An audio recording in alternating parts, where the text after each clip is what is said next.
안녕하세요. 저는 창동고등학교를 졸업한 고려대학교 의예과 22학번 최소미입니다. 저는 인근 학교에서 전교 1등을 하던 지인 소개로 여기 조재필 수학학원을 왔고 중3 때부터 수능 전까지 4년 정도 다녔습니다. 학원 독서실을 자유롭게 사용할 수 있다는 점과 미니 고위고사, 클리닉, 만점 백서 등 컨텐츠가 굉장히 다양하다는 점을 큰 장점으로 뽑을 수 있을 것 같습니다. 그리고 학원 모의고사 같은 경우 선생님들께서 설명 영상을 자세하게 찍어서 올려주셔서 효율적으로 복습할 수 있었습니다. 그리고 입시 컨설팅도 정말 체계적으로 진행이 되어서 저희 진로에 대한 방향성을 잡는 데도 큰 도움이 되었고 입시를 성공적으로 마칠 수 있었습니다. 학교를 마치고 수업 전까지 남는 시간에 부족한 부분을 복습하거나 숙제를 하는 용도로 주로 사용했습니다. 컨디션이 괜찮을 때는 수업 후에도 남아서 공부를 하기도 했습니다.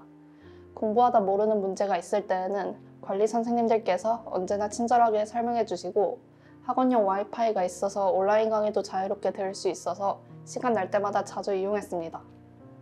수능 일주일 전부터는 시간 감각을 익히기 위해서 아예 수능 시간표대로 생활했습니다.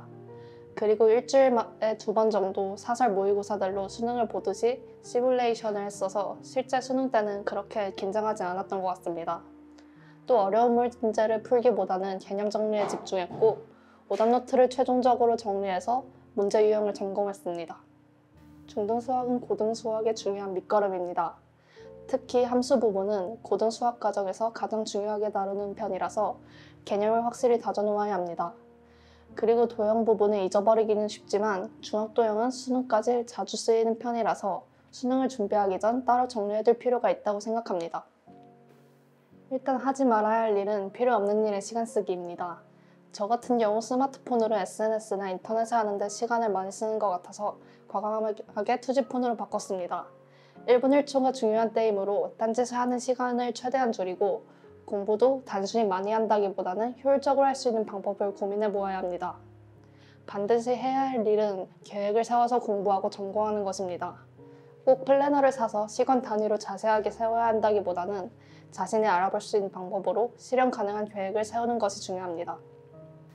고3 돼서 내신이 안 좋거나 생기부 방향성이 안 맞다던가 해서 수시를 도중에 놓는 경우가 있고 아니면 정시를 놓는다던가 해서 한쪽에 집중하는 경향이 있는데 수시든 정시든 둘 다 그렇게 놓지는 하나는 포기하지 말고 계속 집중해서 가다 보면 좋은 결과가 있을 거라고 생각합니다.